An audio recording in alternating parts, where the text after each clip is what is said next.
Yes, boy, the most annoying bitch in YouTube is back. In YouTube, the most annoying bitch in YouTube is back.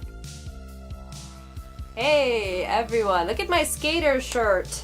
I love that skater shirt. Today is a very special day because I'm filming a very special video. Back in 2009, 2010, the year of 2011, what a great year it was. Basically the pre-streaming hysteria era. A lot of my friends was asking me about my music sources. Where do I get all this incredible indie music from? And well, the answer was usually either from some cool indie or sort of indie TV show like Skins, for example. I was obsessed with Skins. I'm still obsessed with Skins. Also hashtag searching through at sites like Last.fm and Bandcamp. Though I'm not so sure about Bandcamp, but Last.fm is still one of like '1 resources. And finally, from Kitsuné Maison Compilations. Since my very early indie music days, indie salad days, I always remember listening to a lot of Kitsune's releases, and I'm not talking only about the compilation albums, but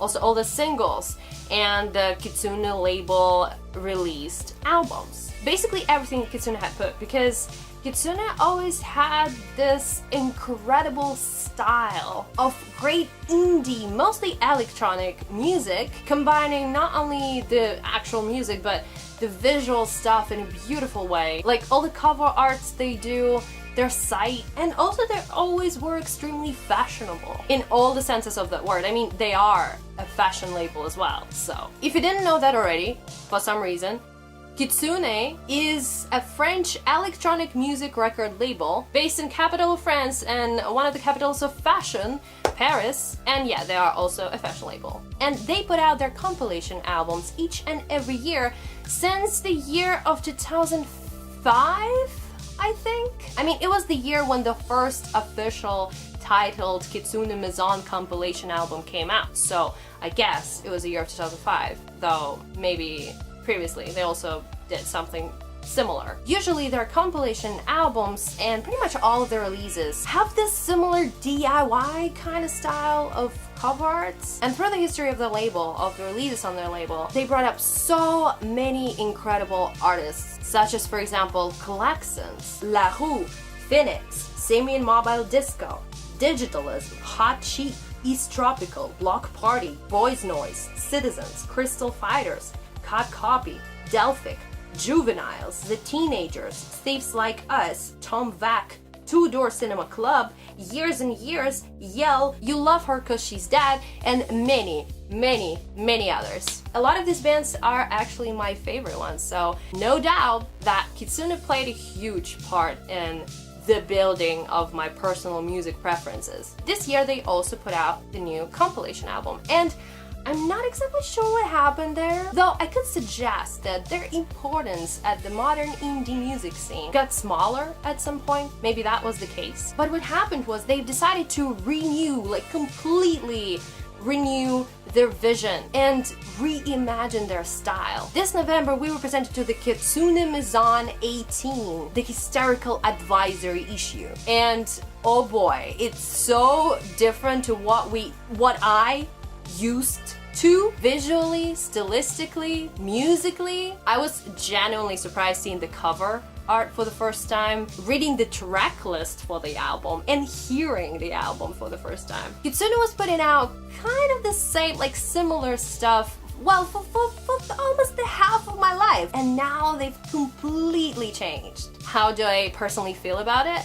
I absolutely love it. Probably because it still fits perfectly with my personal music preferences. It's just that they've also changed and became much more varied. The Hysterical advisory issue is the most accurate compilation of modern fashionable music, mostly on the internet, you can find. What Kitsune does with this is that they go with the flow, they go with the hype as well, with the youth movement. Visually, they do this very much more minimalistic, straightforward, almost web punk-like style, which for one part presents the origin of the label. a Parisian monument, I guess, and present some sort of boldness at the other point, with the title of the album stylized to a parental advisory explicit content mark. Even the title itself, Hysterical Advisory Issue. This album is hysterical in many different ways, all positive though. Kitsune also does fashion, they do clothes. So of course, within the huge rebranding, they've come up not only with a new cover, but also with a capsule collection, all designed by none other than Kali Thornhill DeWitt, who is mostly famous for collaborating with Kanye on his very own clothing collection inspired by his Pablo album. I honestly wouldn't be surprised if in the future Kitsune would work with someone like Gosha Rubchinsky, for example, as he goes pretty well with what's hyped right now. Speaking about pop culture, clothes, fashion, and music as well. Musically, this album, again, is very different. Any other Kitsuné Maison compilation I've heard so far, and I've heard all 17 of them, so it starts with this almost cheesy, like modern, sexy R&B take from the new wave of French R&B artists. Manast LL, I'm gonna be so bad at pronouncing some of those, so my excuses in advance. You're very welcome to bash me in the comments down below for that. There's a line about Frank Ocean in that track, so it's already a good one, you know? Then we have a track from Le Gordon, an electronic French music producer, with some slick, experimental, ease, kind of a bit melancholic track, including some extremely pleasant female vocals. Next on the track list, there's some modern funky disco from an Australian band, Human Movement, on a track called Right Thing, or Kitsune signed band Parcels with a track called My Enemy.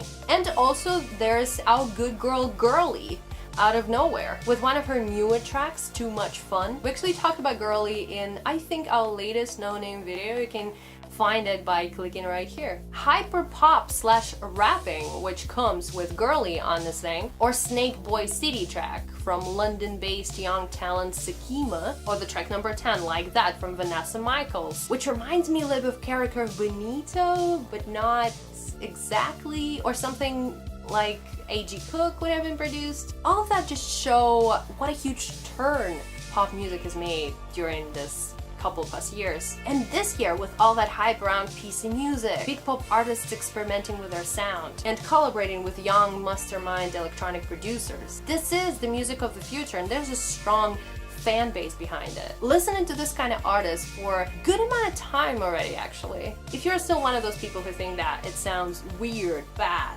trashy, well, good for you, but you gotta know that everything in pop music currently slowly getting closer to sound like that, and trying to copycat that, to mimic that. So you better hop on that wagon right now. An amazingly beautiful track, Same Same, from Mozambican, Canadian, Montreal-based singer, songwriter, producer, musician SAMITO bursts out with this club electronica, kind of reminiscently sounding, yet working greatly in the very much 2016. If you want something fun, danceable, guitar-based, yet not entirely indie rock-like, because there's rapping in it, then try track number 7 on the compilation. From the Londoners called Quartz. Feel My Love track might be actually one of my favorites on this one. The cover art for the compilation also reminds a lot of underground hip-hop culture, which also reigns over the music scene right now. Eddie and Coker with his Crispy track brings out some big modern grime and some really cool experimental sounding instrumentals. And right after that comes up my biggest surprise in that album, South Korean electronic hip-hop duo XXX, with a track called How Feet Is Your Love. Man, I'm obsessed with XXX. They have this incredible EP called Kiyomi, released just a bunch of months ago, with some of the coolest instrumentals I've heard from hip-hop and electronic music from South Korea and, well, from the world. So cool to see that they're recognized now and people will be talking about them because they're great. And this new track is also pretty incredible. 10 out of 10. Similar instrumental production-wise vibe you can get from Pusher with the track Tell You, but instead of rapping in Korean, it has stunning vocalist Hana. Or this full instrumental track Alone from Leon-based producer MATVEI. At some points of both, I get either something from Muramasa or something from Flume as well. It's pretty tight. The compilation also includes some slower, eerier pieces, like this beautiful underground, darker R&B track Roses from St. John, who might be a brand new obsession to the lovers of earlier Weekend or moodier Drake. I do strongly recommend to listen to that. Also, there's an experimental pop darker moment from an American producer, musician, singer-songwriter Johan. And finally, closer to this amazing album compilation is Leisure, band from New Zealand who actually recently came out with their debut album, A Magically Beautiful Thing. Control Myself is one of the tracks on the album, one of the best tracks. It's perfectly mellow with this groovy chorus, some beautiful guitars. It's just perfect. And yeah, that's how the Hysterical advisory issue ends. It's a hella hysterical roller coaster. What is also kind of funny is that I already knew about 70% of the artists who made it to the compilation album, which would never happen before, which says a lot. Labels like Kitsuné with those kind of compilations taught me, and I'm pretty sure taught quite a lot of people as well, to discover new, to try out new things, to try out different genres, unknown bands, experimental stuff. And with this album, they prove that they're still extremely relevant and cool. And also that the music scene has massively changed, the fashion has changed, pretty much all the pop cultural aspects. It's just so cool to analyze it through the years and to feel, to see, to hear all those differences. If you want to know how the music of tomorrow sounds, listen to this on repeat and try to connect with it as much as possible. Those artists, by the way, could be the big next things, as the history of other compilations by Kitsuné showed us greatly. In the comments down below, we are, as always, waiting for your thoughts on this release and on Kitsuné music.